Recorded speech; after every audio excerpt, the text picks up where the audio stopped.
everyone.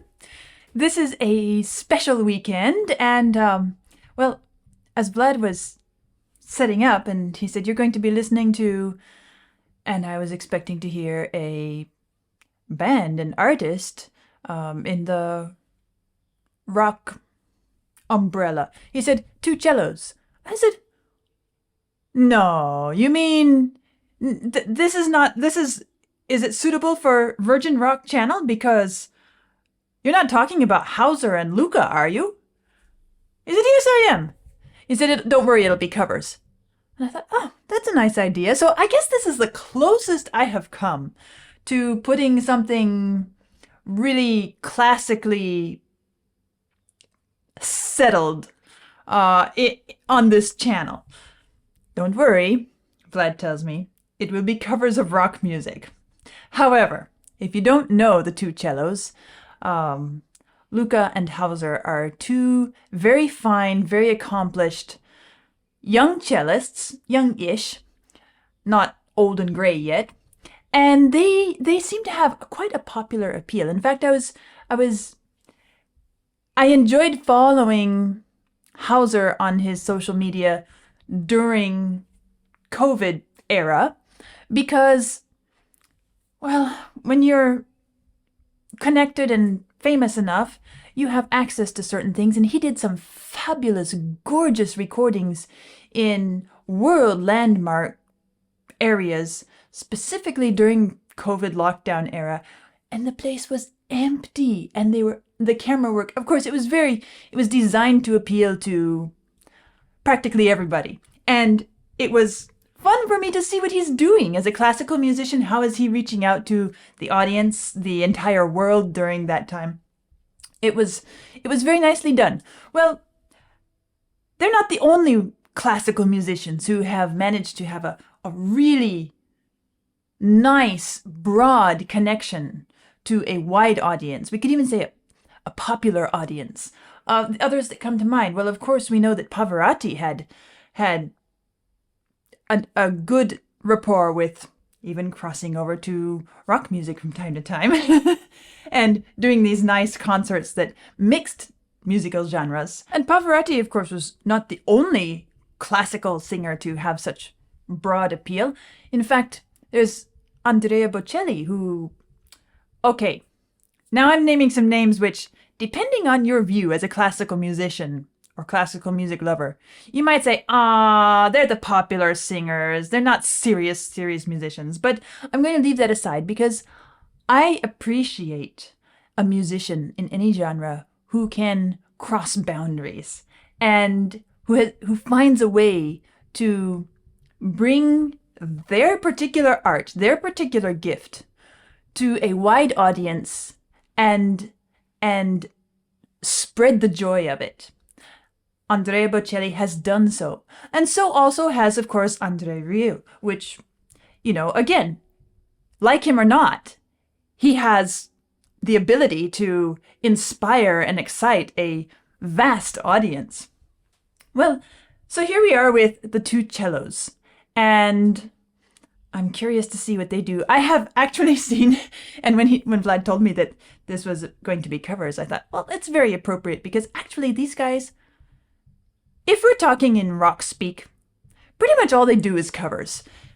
Meaning, most of what I've seen them perform has been music not written specifically for 2Cellos, but rather famous, well-known music from various composers, which has then been what we in our classical world call transcribed and arranged for 2Cellos, or even one or the other of them.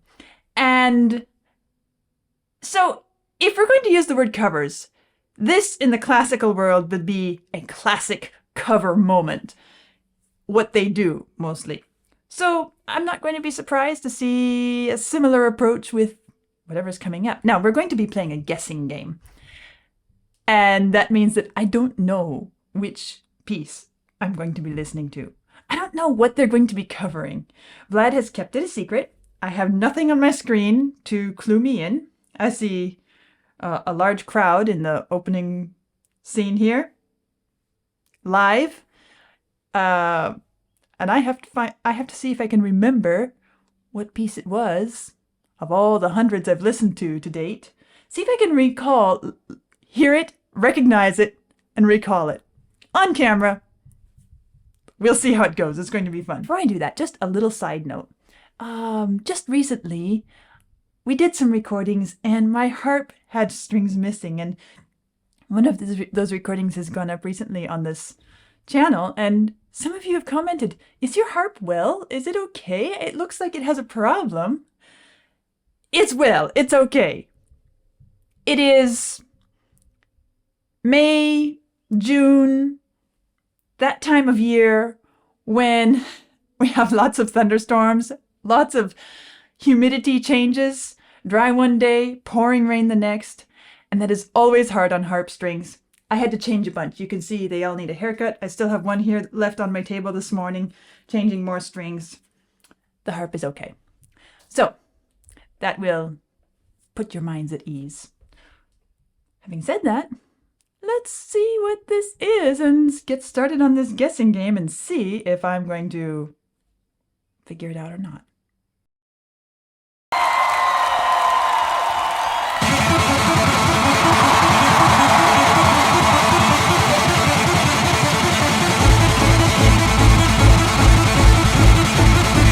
I recognize this.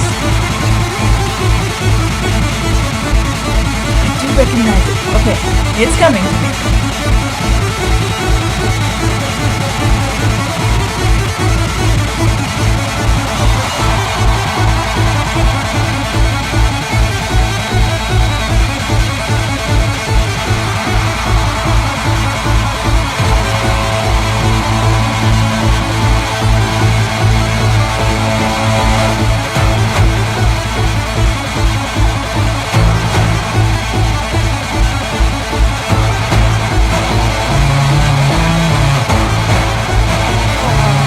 I know this, but what is the name?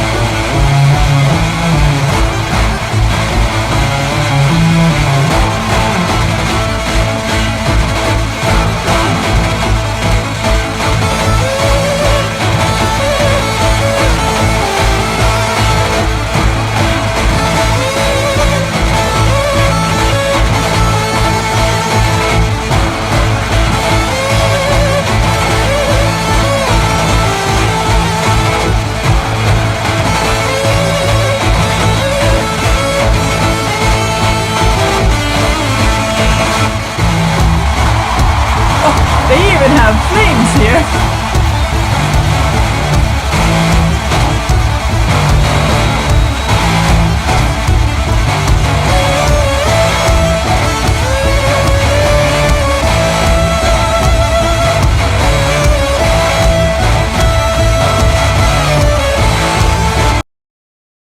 I recognize it, but I can't recall the name. Okay, well, let's see what Vlad has written here. Luca and Hauser performing Thunderstruck by ACDC. Of course, I just listened to Thunderstruck. At their historical 5th anniversary concert at King Tomislav Square in Zagreb, Croatia, in front of 50,000 people. This was in July 2016. Well, all right. Did I fail or did I not? You decide. Although, I've got to say, as far as classical musicians, they are really doing a great job projecting the sort of rock vibe on stage, aren't they? They're even playing electric cellos. But more than that, they have this charisma about them. Well, that may be one of the reasons that they appeal to such a broad audience, even in their classical music, because they are a very charismatic duo. And that ability to, just light up a stage, light up an audience. Well, we've been talking about Freddie Mercury's ability, and I'm not going to say that they're Freddie Mercury, but each person has some unique quality, and they're doing a great job of projecting that. Okay, I'm going to keep listening. ACDC Thunderstruck, of course. I recognized the opening, I did.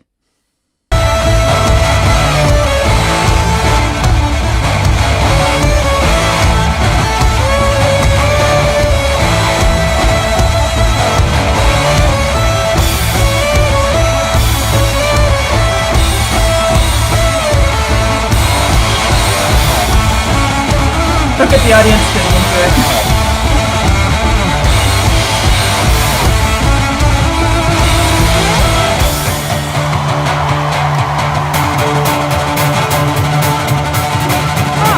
A great moment. Yes, I said, you asked, is your harp unwell?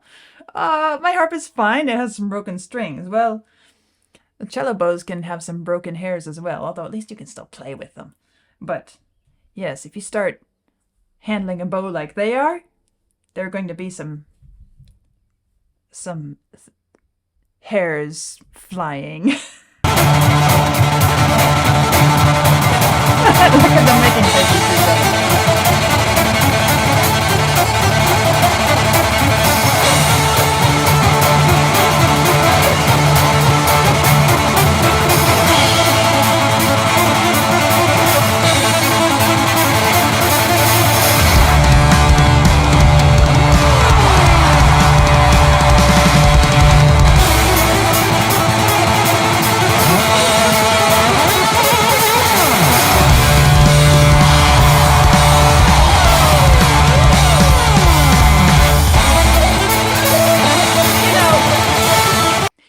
They strike me as I'm watching them. This is the first time I've ever watched them do something non-classical.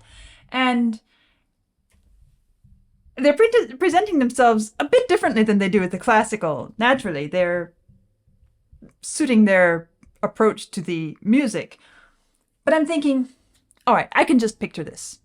These two guys in college, virtuoso cellists, studying all the serious music. What do you do to decompress at the end of the day? You get together with a group of friends and you play rock music. You play crazy stuff that you just do for fun, listen to for fun. It's out of your area of study, and they're young enough still here that I can kind of picture them just like this, in college, hanging out with some friends, saying, okay, let's try this one. Let's try this one. Oh yeah, we could do that. We could do that. And just tearing it up and having crazy fun just because they can. And they're clearly skilled enough and smart enough to pull it off and just have a really wild, fun, improvisatory jam session. And probably in one of those sessions, somebody said, you guys are good enough. You should present this out in public. Oh yeah, maybe we should. Well, here they're doing it. And they've managed to keep the fun.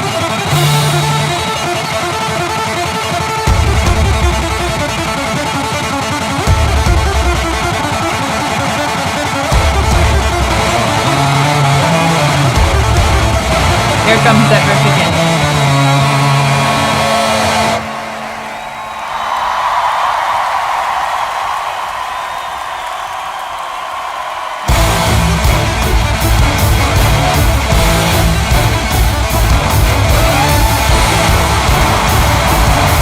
Okay, now he's really taking it to the next level. He's like, watch me, see what I can do. Look, I don't have to have a chair. I can lie on my back, I can spin around in circles while I'm playing. I'm still good.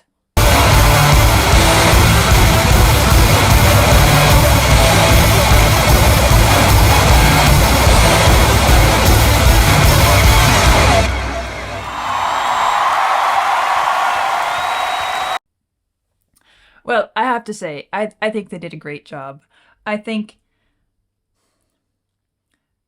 mean, you can hear, you can see. Their fingers work well, their arms work well. Everything, they can handle their instruments. They are virtuoso cellists. I mean, that's not a question. It's not a question of, all right, can you play this instrument?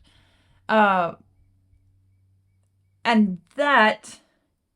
You watch their technique. If you know anything about cello technique, you can see they've been trained. They've been trained in a very schooled manner. And yet you have two classically rooted musicians who have all the technical chops that training gives you. And they're not just sort of okay classical musicians. They have a natural ability that has been honed and brought to an incredibly high level. Okay, they can do what they want. And so you've got that, which is, it's hardly even mentionable because it's so built into them. And because of that, they're able to get up on stage and play music, any music, rock music. It can be a rock cover, a Bach cover, a cover of anything else, and really tear it up. No questions asked. Just, hey, you want me to do this? I'll do this. They spend hours practicing. At least they did at one point. Now they're at the top of their game. They still spend a lot of time practicing, but I doubt that they really struggled to put this together. Sure, maybe they had to kind of use their imagination, brainstorm. Okay, how do we want to make this work? What do we want to do? How do we want to put it together? But no, it wasn't hard for them. They're sweating. It's like, that kind of playing is like athletes. You know, you have to.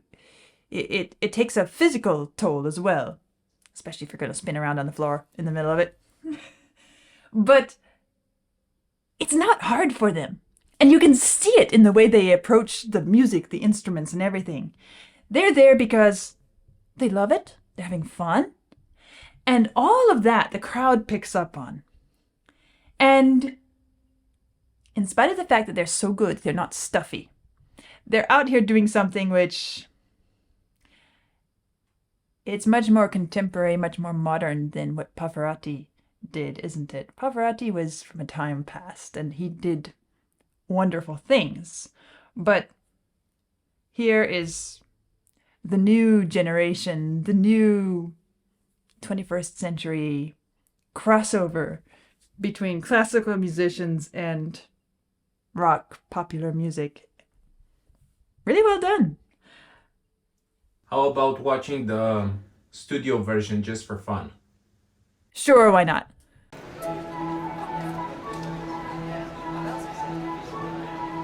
This doesn't look like ACDC World.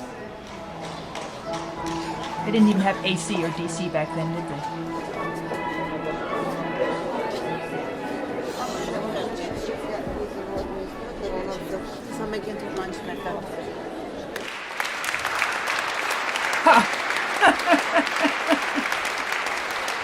Now we're doing it.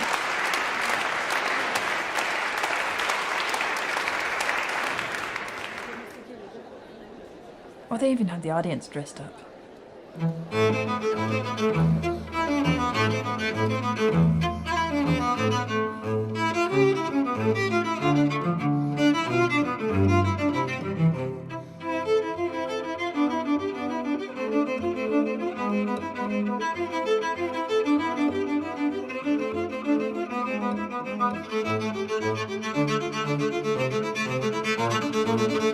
Okay, something's coming here. They're speeding up. They're getting a little bit of mischief on their faces.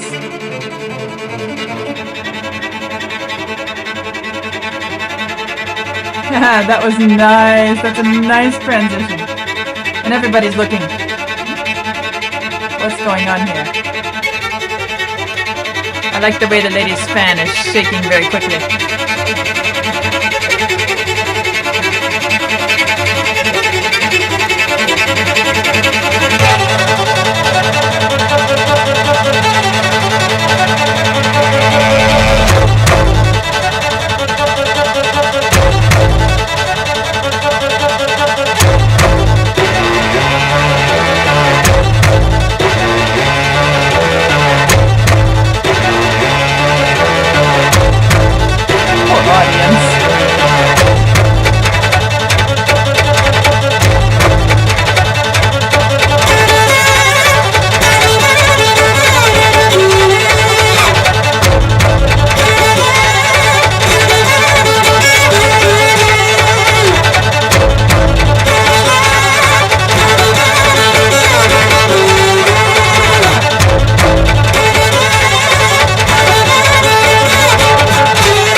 Look at the little girl in there. All the old people are looking. consternation. What did they do now? Are they gone crazy? Are they possessed with the devil? The little kids are like, oh yeah, this is cool.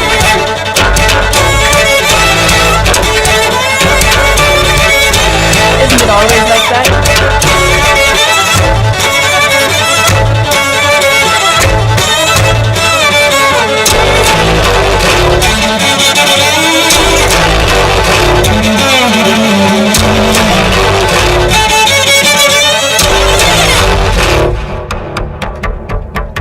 Yeah, he's like, I can't play with this stuff on. And it's getting hot.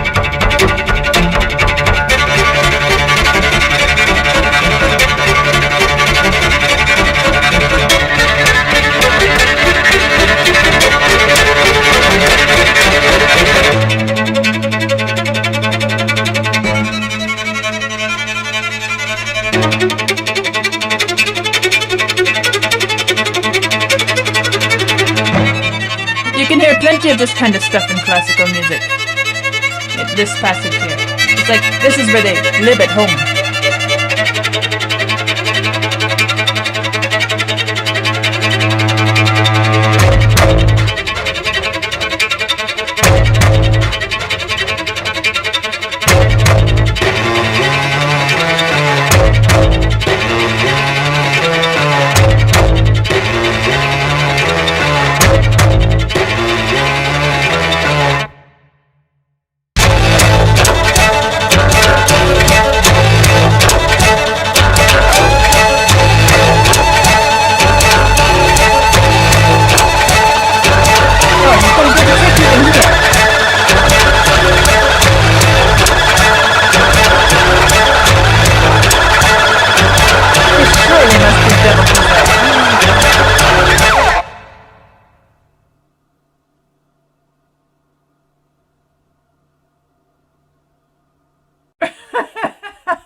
And they just leave the audience staring in shock and horror. I feel like I'm gonna go through and look at each one of these faces and decode the expression. You know, just going through. This one looks rather like she has just tasted something badly. This fellow here, he's like, I think I have some competition in my fencing practice. And then this little girl in the back, she's like, ooh, eyes wide open. Ooh, that's cool. Where did this come from? I think I want to watch them do it again. And then, you know, each one has this. I like this old guy here in front. He's like, I don't approve of this. It's fun the way they have the actors set and this whole idea of shock and horror and amazement and just incomprehensible music for the audience. Isn't that the way it is sometimes for classical music now? You take an audience of young people who've never really paid attention to classical music and set them down. Okay, let's make sure that it's really great performers, electrifying performance, relatable in its presentation. But what would their response be, you know? And, well, hopefully it would be a little bit more enthusiastic than this audience. But the idea that it's a foreign language, it is a foreign music. There is no way, nothing in their world to connect them to this world, at least on the surface. And it's something that you have to have exposure to. You have to put time into becoming familiar before you can really understand how to relate to it. I guess I've been through a bit of that journey myself in the last year and a half or two, haven't I? And so I can relate in a way. I like this whole video setup. I think it has some thought-provoking little clues. Although, you know, just imagine, what if back in 1730 there had been a performance like this? Well, first of all, probably wouldn't have an audience terribly big being in somebody's court, but regardless, it would be quite a shock. And I suppose they would decide, as they did about Paganini, that he was devil possessed. You know, and maybe we should send him to yeah, maybe we should just get rid of him. He's not safe to have around. This is dangerous stuff. You don't play with this sort of thing. Who knows? Or maybe there would have been somebody who said, "Oh, we've never seen such a thing as this. What is this? Witchcraft? Is it witchcraft? Is it skill? What is it? Where did this crazy... This is not music. What do we call it? Because it doesn't follow the rules of music." Well, that's my first Hauser Luca rock cover. And I guess I have another one coming tomorrow, so I'm eager to see what it is. Maybe I'll do a bit better at the guessing game. Maybe I'll actually come up with a name. Or maybe not. We'll see. I'll see you soon.